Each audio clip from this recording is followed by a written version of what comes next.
Erinnert ihr euch noch an Drew, den mit der Küche für Migranten, und was sein großer Traum war? Our biggest goal is to find a place where we can protect the migrants at nighttime. Drew hat sich einen Ort gewünscht, an dem er nachts den Migranten Schutz bieten kann. Schauen wir, was draus geworden ist. Hi, good morning, Newt. Welcome to Casa Colin. Come on in. Andrew Johnson, gebürtiger US-Amerikaner, nennt mittlerweile Oaxaca de Juarez seine neue Heimat. Hier mietete er ein kleines Restaurant in der Innenstadt, um durch Oaxaca reisende Migranten zu unterstützen. Allerdings war Johnson von Anfang an auf der Suche nach einem Ort, um Migranten mehr als eine warme Mahlzeit bieten zu können. Den hat er mittlerweile gefunden. Seit dem Herbst 2024 gibt es das Casa Colin, eine Herberge für Migranten. Hier unser Schlafsaal. Die Männer auf der einen Seite, die Frauen auf der anderen. Wir hoffen bald noch einen für Familien zu haben. Neben einem Bett für die Nacht und einer warmen Dusche gibt es im Casa Colin 3 Mahlzeiten am Tag. Um diese zuzubereiten, hat Colin AC, der Verein, der die Herberge betreibt, 2 Angestellte. Unterstützt werden die Köchinnen von Migranten und Freiwilligen aus Oaxaca. Die Hilfe für die Migranten geht aber über ihren bloßen Aufenthalt in der Herberge hinaus. So here we have our bodega, which houses many of the clothing. Hier unser kleines Lager mit Kleidung, Schuhen, Hygieneartikeln und weiteren Dingen, die für die Migranten gespendet wurden. Specifically for the migrants. Die Herberge soll aber auch ein Ort sein, um sich zu erholen, ein Stück Normalität zurückzugewinnen und Kraft für die Weiterreise zu tanken. Im Fokus stehen dabei Familien und alleinreisende Frauen mit Kindern. Denn letztere leiden besonders unter den Strapazen der Reise. We have our children's play center, and what we eventually hope to accomplish is to have. Wir haben einen Spielbereich. Die Idee ist, genug Leute zu begeistern, Zeit mit den Kindern zu verbringen, mit ihnen zu spielen, ihnen Geschichten vorzulesen oder Englisch beizubringen. And maybe teaching English.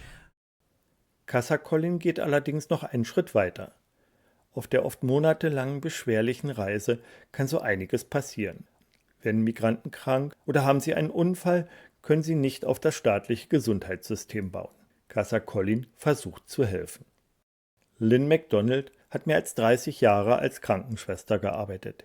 Jetzt lebt die Kanadierin einen Großteil des Jahres in Oaxaca und organisiert im Casa Colin das Erste-Hilfe-Angebot. We provide services such as first aid, psychological counseling and accompaniment to medical. Wir bieten hier Erste Hilfe und psychologische Betreuung an und begleiten MigrantInnen bei Arztbesuchen. Darüber hinaus arbeiten wir mit Hebammen, die Schwangere beraten, und mit Psychologen, die in die Herberge kommen und die Migrantinnen betreuen. As well as we have collaborated with a group of psychologists that come to the shelter and provide psychological counseling. Eine dieser Psychologen ist Maria Guadar Zapata.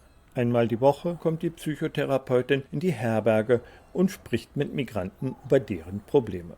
La labor que hacemos aquí es solamente venir. Unsere Arbeit besteht darin, mit den Leuten darüber zu reden, was sie bewegt.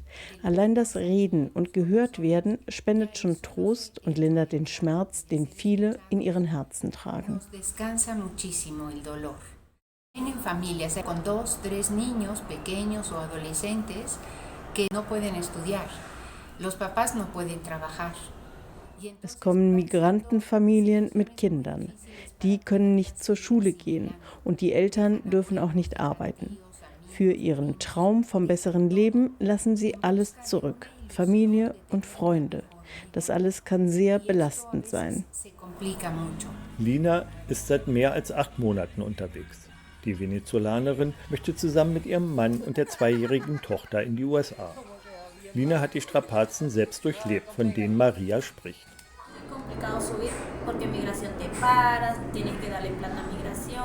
Es war nicht einfach, nach Oaxaca zu kommen. Die Migrationspolizei hat uns aufgehalten. Sie wollten Geld, die Mafia auch. Wir mussten laufen, 4 Tage lang, weil die Polizei uns aus dem Bus geholt hat. Wir hatten kein Geld, sie zu bezahlen. Wir schliefen auf der Straße, hatten Hunger und froren. Jetzt sind wir schon 2 Monate hier.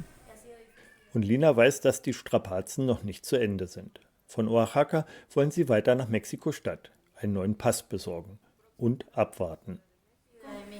Bis sich die Lage in den USA etwas beruhigt hat. Wir wollen vermeiden, deportiert zu werden, denn es hat uns so viel gekostet, bis hier zu kommen. Davon, was Lina in den USA erwartet, weiß Oliver zu berichten. Er hatte es Ende 2024 über die Grenze geschafft. Als er in Texas versuchte, Papiere zur Weiterreise zu seinen in den USA lebenden Verwandten zu bekommen, wurde er verhaftet.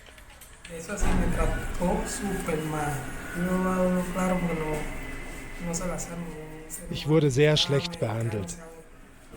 Uns wurden Handschellen angelegt, wie Verbrechern. Sie schlugen uns, ich verlor meine Dokumente, alles. Ich war 5 Tage in einer Art Herberge, die kalte Schachtel genannt wurde.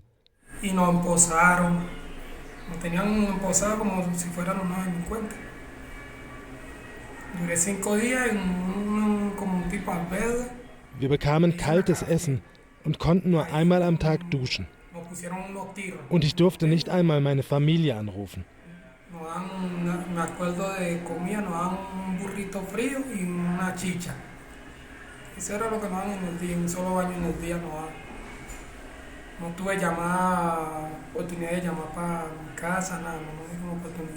Und Oliver hatte noch Glück.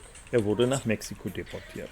Nur wenige Wochen später, nach seinem Amtsantritt, ließ Trump Venezolaner an Händen und Füßen gefesselt nach El Salvador deportieren, wo sie jetzt wie Schwerverbrecher in einem Hochsicherheitsgefängnis inhaftiert sind.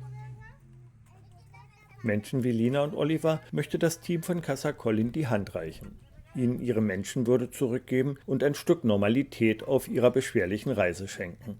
Und dafür benötigen sie unsere Unterstützung.